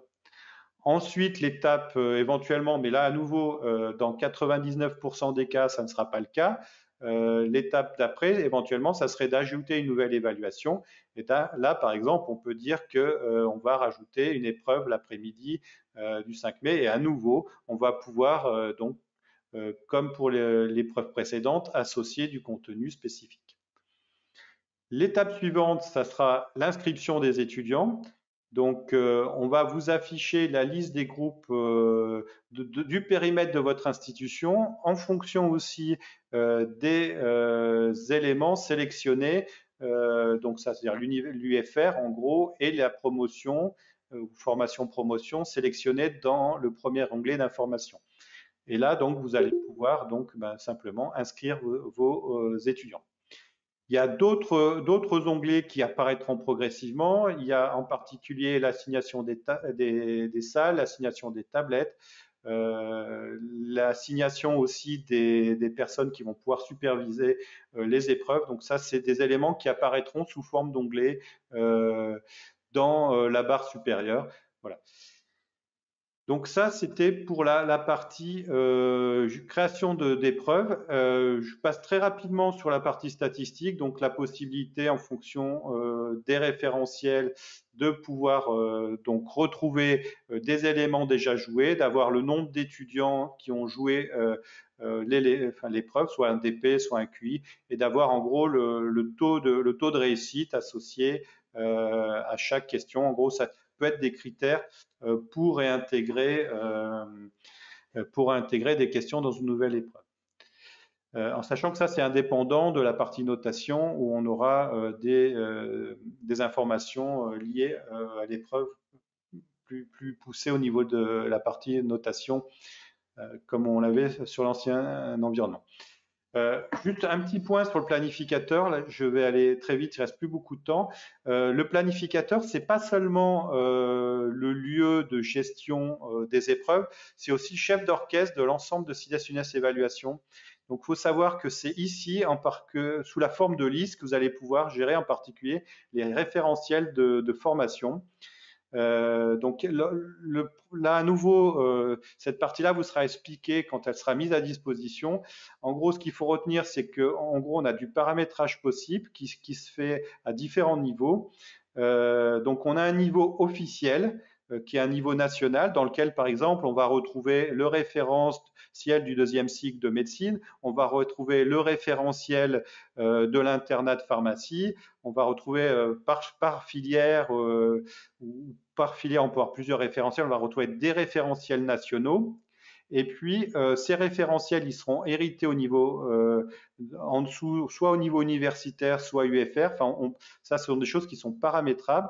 Mais à chaque niveau en dessous du niveau officiel, on va pouvoir personnaliser, soit en ajoutant, soit en enlevant des choses du référentiel officiel. Donc, on peut le faire au niveau de l'université, on peut le faire au niveau UFR, et puis on peut décrire d'autres structures. Par exemple, au niveau national, donc on va avoir l'ensemble des référentiels. Mais dans un UFR de médecine, je vais vouloir afficher le référentiel de la réforme du deuxième cycle, mais je n'afficherai pas le référentiel de pharmacie, donc il ne sera pas présenté dans le studio à mes enseignants. Et pour la pharmacie, c'est la même chose. On va vouloir accéder à son référentiel national, mais pas au référentiel de médecine. Donc voilà, que ça soit pour les références, c'est valable pour les référentiels, c'est valable pour beaucoup d'éléments. Donc, on voit ici la liste. Donc, il y a autour des référentiels de connaissances, les listes de familles de connaissances, en sachant que ces listes, elles sont, là, on voit les grandes catégories, mais ces listes ne sont pas finies. On pourra en rajouter. Donc, on voit que l'organisation, elle est autour des connaissances. Donc, quand on déroule, on peut soit manuellement, soit importer, en gros, une arborescence autour des ECOS. Donc, ça c'est spécifique aux ECOS, mais on voit qu'on a une partie accessoire. On va pouvoir décrire l'ensemble des éléments dont on peut avoir besoin au moment d'une simulation. Ça commence, je sais pas, par une table, des chaises. Donc, et ça, toutes ces listes-là se retrouvent utilisées dans les différents modules. Donc, par exemple, ces listes d'ECOS, on les retrouve utilisées, paramétrables, donc ici, mais utilisables après dans le studio lorsqu'on va faire des stations d'ECOS. Donc, on voit donc la notion autour des utilisateurs, des rôles des intervenants qu'on peut personnaliser, des échelles, en particulier les TCS. Voilà, tout ça simplement pour vous dire qui a un paramétrage qui va être extrêmement poussé avec des notions d'héritage, de personnalisation pour tenir compte des spécificités de chaque institution. Voilà. Autre chose concernant le planificateur, donc vous êtes nombreux à préparer vos épreuves pour le mois d'août et le mois de septembre. Donc on a mis en ligne des fiches pour chaque UFR afin que vous recensiez les épreuves que vous allez avoir à gérer donc sur SIDES UNES Évaluation courant août et jusqu'au 9 septembre. Donc donc chaque UFR a un fichier Google disponible en ligne dans lequel vous pouvez donc renseigner les dates de vos épreuves, donner un certain nombre d'informations. Donc je vous demande si possible de remplir ces fiches pour que nous ayons une visibilité de l'accompagnement que nous allons faire pendant l'été pour vous aider à préparer ces épreuves, en sachant que donc l'UNES cette année ne fait pas de pause pendant l'été et donc est présente à la fois sur le plan de l'accompagnement pédagogique, mais aussi de l'accompagnement technique, les développements continus pendant l'été pour que la rentrée se fasse dans les meilleures conditions. Voilà, je vais enchaîner rapidement sur. Je suis désolé Olivier est parti, je crois, donc sur un autre atelier et du coup je ne peux pas lire les questions. Mais comme il reste pas beaucoup de temps, il nous reste une vingtaine de minutes. Je vais enchaîner rapidement sur la présentation. Oui. Ce que l'on fera, c'est que les questions, on y répond dans le forum. C'est des questions très pointues, donc soit à la fin, soit dans le forum. Bon, parfait. Du coup, je vais enchaîner sur le module suivant, donc qui va être mis à disposition pareil courant juillet. Hein. Donc, c'est le dernier module qui est le module notation. Donc, je rappelle ici des généralités, c'est qu'il existe 3 possibilités de correction des questions en fonction du type de question. Donc, la première modalité, c'est la correction automatique. Donc, ça s'applique au QRM et au QRU. Dans ce cas-là, il n'y a aucune intervention du correcteur n'est à réaliser au moment dans le module notation. Donc, on tient compte de la saisie du concepteur. On va voir que cependant, on a la possibilité, en cas d'erreur, de modifier la saisie d'origine, mais la plupart du temps, donc la correction est automatique. Ensuite, on a des questions à correction semi-automatique. Donc, c'est le cas des crocs. Donc, en pratique, vous proposez des mots-clés qui sont acceptables, soit à 100%, soit même des réponses partielles. Donc, ça, c'est au moment de la saisie. Et ensuite, si les mots sont reconnus, les points sont attribués soit totalement, soit partiellement. Par contre, il peut rester des réponses non corrigées. Et là, donc, il va y avoir besoin d'une intervention du correcteur dans le module notation. Ensuite, on a le cas des corrections manuelles, donc c'est le cas des CROL. Là, le correcteur, dans tous les cas, doit corriger les réponses de l'ensemble des étudiants de façon individuelle. Un autre élément, là, c'est un élément d'information, de compréhension de l'interface. Dans le module notation, on a la notion de statut de notation qui est associé à chaque élément d'épreuve de l'examen. Donc, on va les retrouver dans les interfaces. Et en gros, vous pouvez avoir 2 statuts. Il y a le statut en cours qui signifie qu'une action de correction doit être réalisée. Donc, soit automatique, soit semi-automatique, soit manuel. Et puis complété, ça c'est mal traduit de l'anglais, ce qui signifie que toutes les questions ont bien été corrigées et donc que les notes tiennent compte de ces corrections totales. Donc ici, voici l'interface du module notation. Donc on retrouve différentes rubriques à nouveau. On voit qu'on est sur le même type de présentation que sur l'ensemble des autres modules. Donc on a tout d'abord la partie importation de fichiers d'examen. Donc ça, en général, ça ne vous concernera pas. Ensuite, on a la partie calcul des notes, donc on va voir tout de suite après. Donc c'est là-dedans qu'on va générer les notes. Que ça soit à la fois générer et corriger donc les questions qui nécessiteraient. Ensuite, on a la partie modification des barèmes. C'est ici qu'on va pouvoir éventuellement amender la saisie originelle donc des questions, en particulier des QRM et des QRU. La partie analyse des résultats, donc c'est là que vous allez retrouver l'analyse, en gros, statistique descriptive des contenus des épreuves. On a une partie émission officielle des notes et puis deux parties qui sont qui font la suite, c'est-à-dire une fois qu'on a fait passer des examens, que deviennent les examens. Donc on a une partie qui s'appelle gestion de passage aux annales, donc c'est le moyen de rejouer des épreuves déjà jouées, donc avec un autre outil, donc ça part dans un autre outil, et puis la notion de banque de questions, et là qui est encore quelque chose qui correspond plus à UNES entraînement, donc la partie banque nationale ou locale. Donc je vais vous décrire rapidement la partie calcul des notes. Donc dans le calcul des notes, quand on clique dessus, on va avoir la liste des examens, donc par défaut. Donc ici j'ai donc un certain nombre d'informations, donc le nom de l'examen, la notion de salle, mais ça c'est optionnel, hein, la date de début, la date de fin, et puis donc je vais pouvoir sélectionner l'examen pour lequel je souhaite faire une correction.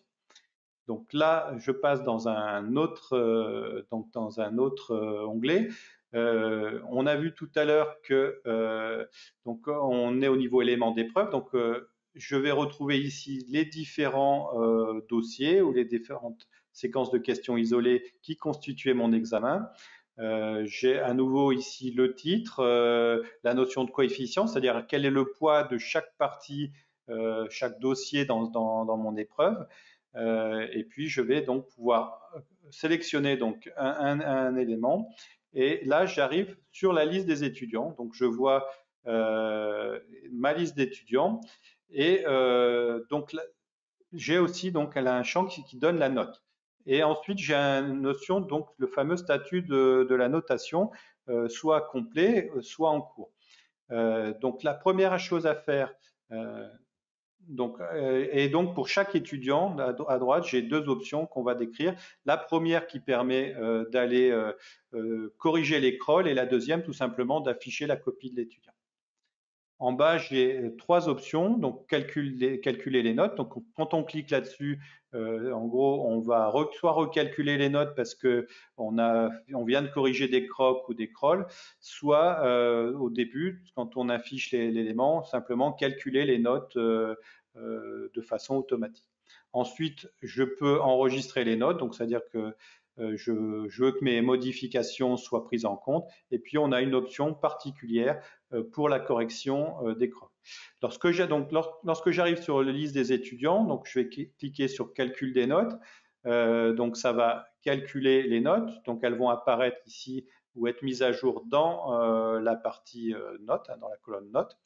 J'ai la possibilité ou non d'enregistrer après cette action.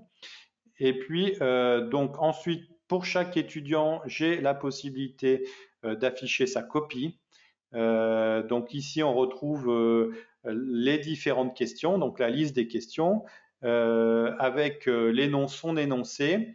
Et donc la première question, on voit que c'est un QRM. Ici, j'ai les réponses de l'étudiant à droite. En bleu, j'ai l'information si on va dire tout ou rien la question est correcte. On voit ici que l'étudiant a eu 0,4 points sur 1 parce qu'on avait une correction par discordance, mais en tout ou rien, en tout cas, l'étudiant n'a pas eu juste, c'est pour ça que c'est marqué incorrect. Et donc ici en bleu, la correction d'examen. Donc ici, on retrouve attendu saisi par l'enseignant. Donc on retrouve ici, là on voit qu'il y avait un croc, on retrouve les différentes, et là un crawl, on retrouve les différents types de questions. Donc en gros on affiche la copie de l'étudiant. Ensuite, si jamais mon élément d'épreuve comporte des crocs, donc en gros quand je clique sur calculer, si il y a la notion d'encours, ça veut qui reste, ça veut dire que soit j'ai un croc, soit un crawl associé à mon épreuve. Si c'est marqué complet, ça veut dire qu'il n'y avait que des questions automatiques et donc la correction est faite. Donc pour corriger les crocs, on clique en bas sur croc, on va avoir un onglet qui va s'afficher, donc dans lequel je vais retrouver donc les différents crocs de mon élément d'épreuve. Donc ici, par défaut, on m'affiche le texte de la question, les réponses attendues saisies, avec ici on voit entre crochets, donc on avait la notion avait été saisie des points partiels, donc on acceptait Greux sur un point, donc Grenoble donnait un point, c'était la réponse attendue exacte. Greux, on accordait 0,4 points, Grenoble sans le L 0,8 points et Alpes 0,1 point. Voilà, donc ça c'est pour vous montrer comment sont pris en compte les réponses soit complètes, soit partielles que vous pouvez saisir au moment de la conception. Donc pour corriger mon croc, je vais cliquer à droite sur le petit stylo et donc on m'affiche deux sous-onglets. Le premier, c'est les réponses attendues. Donc là, donc les différentes réponses. On voit que personne n'a saisi Grenoble ou Alpes. Par contre, quelqu'un a saisi Greux et aura 0,4 points et quelqu'un avait saisi Grenoble et aura 1 point. Donc on a pour chaque réponse le nombre d'étudiants qui ont saisi. Ensuite, j'ai un second onglet. Donc là, c'est pour les réponses non attendues. Donc là, je vais avoir les différentes réponses saisies par les étudiants. Donc, ils ont saisi AL Lyon, le nombre d'étudiants qui a saisi cette réponse. On a un indicateur qui s'appelle la différence de Levenshtein, en fait, qui est un indicateur de différence entre deux chaînes de caractères. Donc, en fait, ici, on vous présente l'écart entre le Grenoble et AI, par exemple. Donc ça peut être éventuellement une information. On verra que si cette information trouve sa place dans les usages, qui peut vous aider à décider de la note que vous allez attribuer, en sachant qu'aujourd'hui, donc vous pouvez désormais attribuer soit les points entiers, donc 1 sur 1, soit décider d'attribuer des points partiels. Donc ici, on a décidé d'associer 0,5 points lorsque la réponse est Lyon. Donc voilà, ça c'est le fonctionnement des crocs quand vous en avez plusieurs. Donc la liste est complète et donc une fois que vous avez saisi vos réponses, il faut enregistrer. Donc autre correction qui peut être nécessaire, c'est les crolls. Donc pour les crolls, l'action c'est d'aller sur le petit stylo au niveau du nom de chaque étudiant. Donc on va vous afficher donc les crolls associés, le ou les crolls associés donc à l'épreuve. Ici il y en avait un seul, et donc on vous réaffiche le test de la question, la réponse de l'étudiant.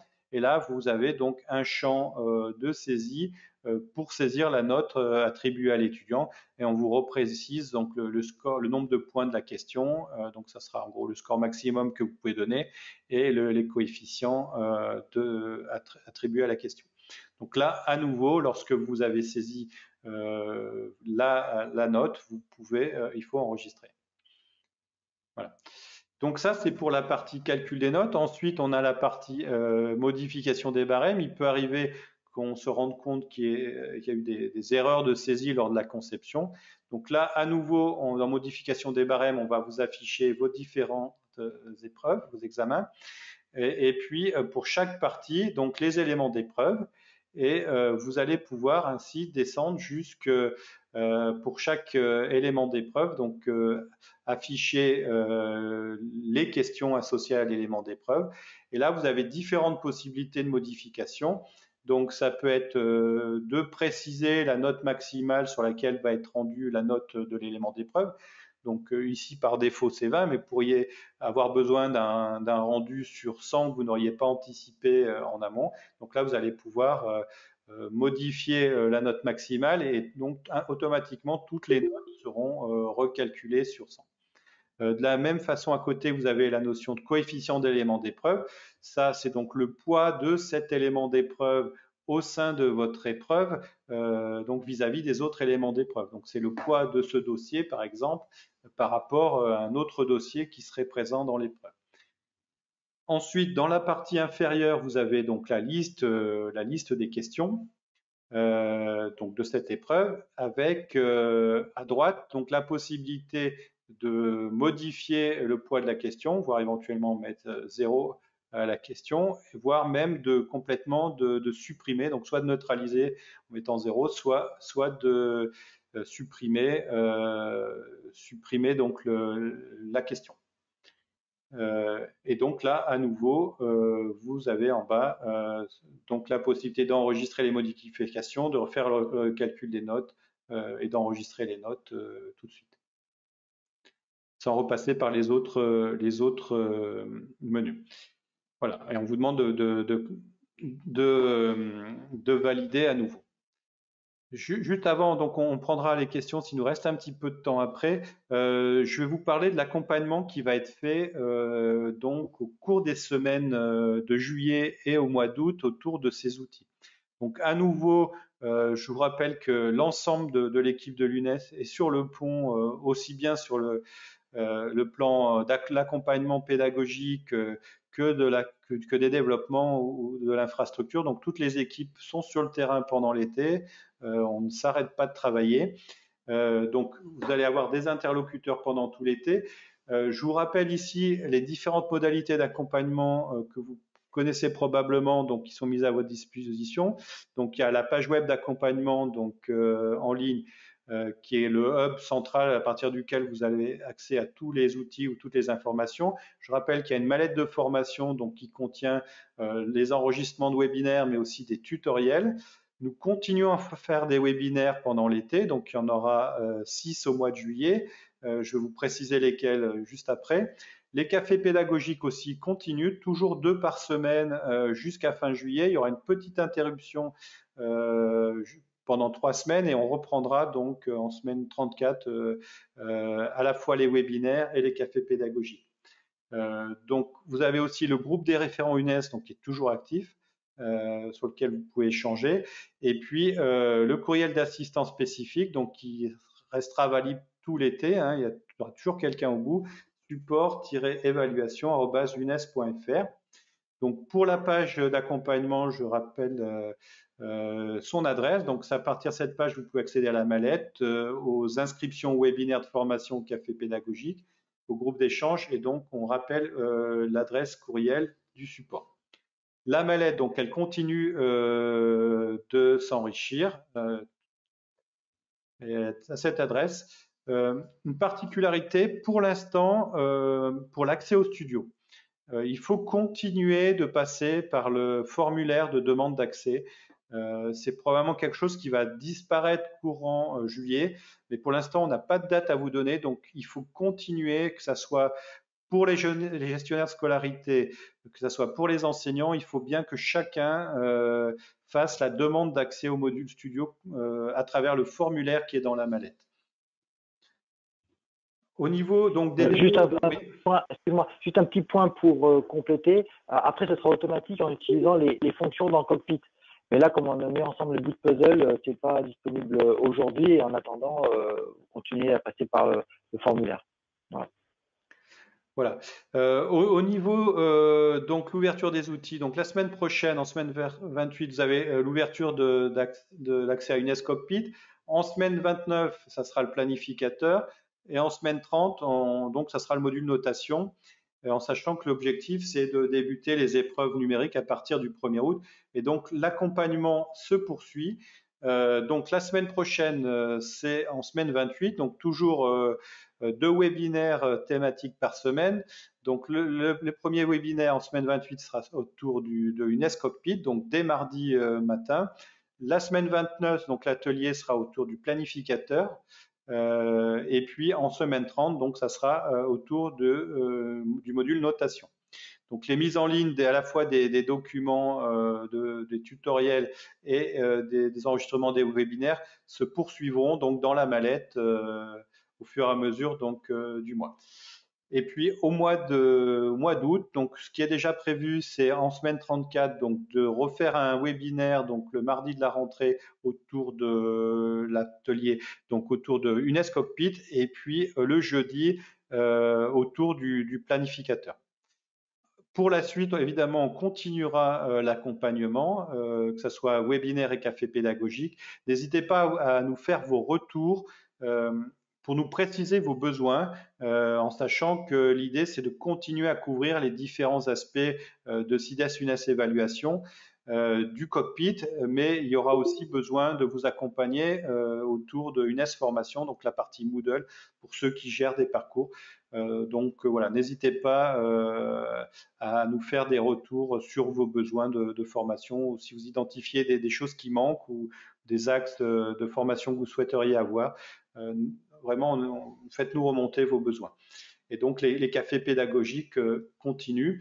Donc, en pratique, concernant les dates, la semaine prochaine, donc la formation UNES Cockpit, ça sera le mardi 13, donc de 9h à 10h, et l'atelier sera refait le 15 de 13h30 à 14h30.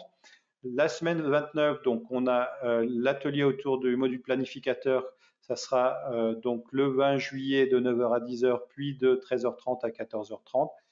Et enfin, donc pour le mois de juillet, donc l'atelier autour du module notation sera réalisé le mardi 27 de 9h à 10h et refait le jeudi 29 de 13h30 à 14h30.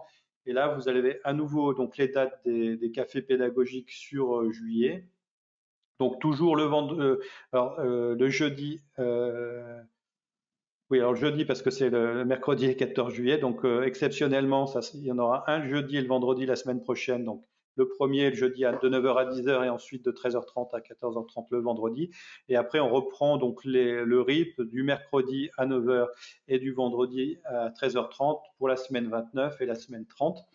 Enfin, à la rentrée, donc la semaine 34, donc à nouveau, l'UNES Cockpit donc sera refait le mardi 24 à 9h et le jeudi 26 à 13h30, il y aura l'atelier autour du planificateur, en sachant qu'on a déjà aussi donc le mercredi et le vendredi de cette même semaine deux cafés pédagogiques qui sont prévus. Ici, je rappelle le lien d'inscription donc au webinaire de formation.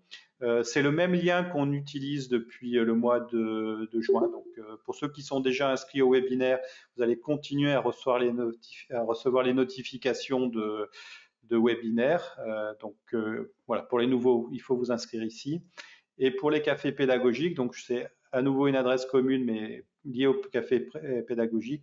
Donc là, à nouveau, l'adresse ne change pas. Donc ceux qui sont déjà inscrits au café pédagogique continueront de recevoir les informations, en sachant qu'à la rentrée aussi, donc le 3 septembre, donc à 14h, nous avons les prochains rendez-vous l'UNES, donc les rendez-vous l'UNES numéro 3, où on refera forcément le point sur UNES Cockpit et sur CIDES UNES Évaluation, et on présentera aussi donc le programme de formation à l'écosystème UNES qu'on vous proposera à la rentrée. Voilà. Pour rester informé par rapport à ces rendez-vous de l'UNES, je rappelle que vous avez un certain nombre de newsletters, dont une qui est liée au rendez-vous de l'UNES, qui est disponible à l'adresse unes.fr/newsletter. Donc, vous pouvez vous inscrire aux newsletters dont vous avez besoin.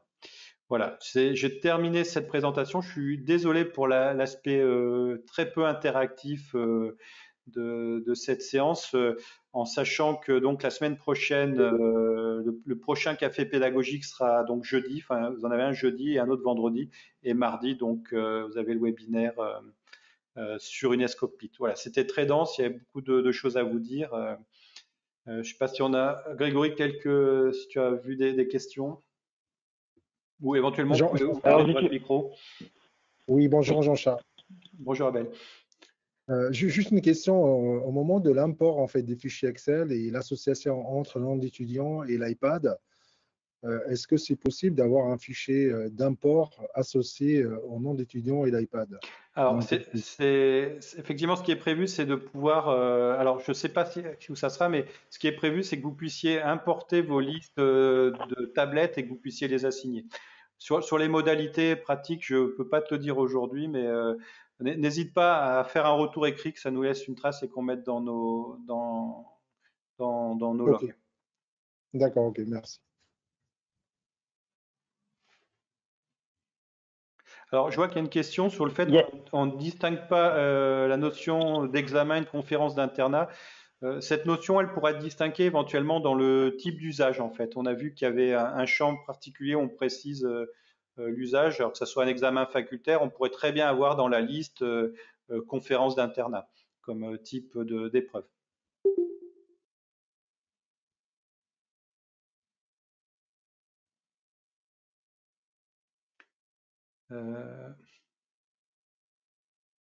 Alors, combien de temps prend l'autorisation à l'accès au studio? Normalement, c'est pas plus d'une semaine. Là, on a eu la dernière mise à jour a été faite dimanche dernier. Donc voilà, c'est la liste de dimanche dernier. On a eu beaucoup de préparation, beaucoup de choses qui sont passées cette semaine. Donc, il y a un traitement manuel qui n'a pas pu être fait dans la semaine. Il y a un fichier intermédiaire qui a été envoyé, mais concrètement, les dernières personnes intégrées sont les personnes qui étaient inscrites en fin de journée dimanche. Donc, tous ceux qui sont inscrits depuis lundi sont en attente d'inscription. C'est en cours, voilà. On est désolé pour ce retard. Alors, concernant les restrictions IP, pour l'instant, elles ne sont pas prises en compte dans le système. C'est bien prévu de rajouter les restrictions IP, mais sur cette version que vous allez avoir au mois de juillet, en mois d'août, les restrictions ne sont pas prises en compte au niveau du paramétrage, mais c'est prévu.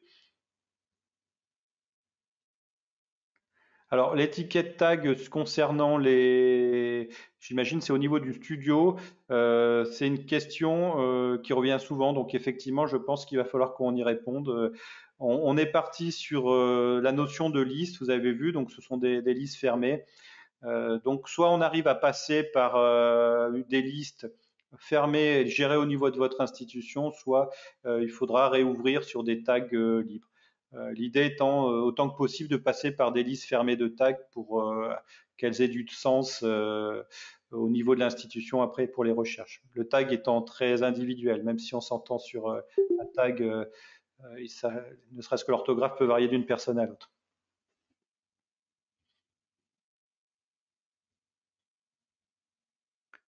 Alors pour les AAD, ça dépend un peu de vos usages. Donc si vous souhaitez que ce soit des épreuves qui soient réalisées une fois et qui donnent en gros dans des conditions d'un examen, ça sera plutôt côté SIDA-SUNES évaluation. Par contre, si vous souhaitez que les épreuves puissent être rejouées, on va dire indéfiniment, ça serait plutôt côté formation.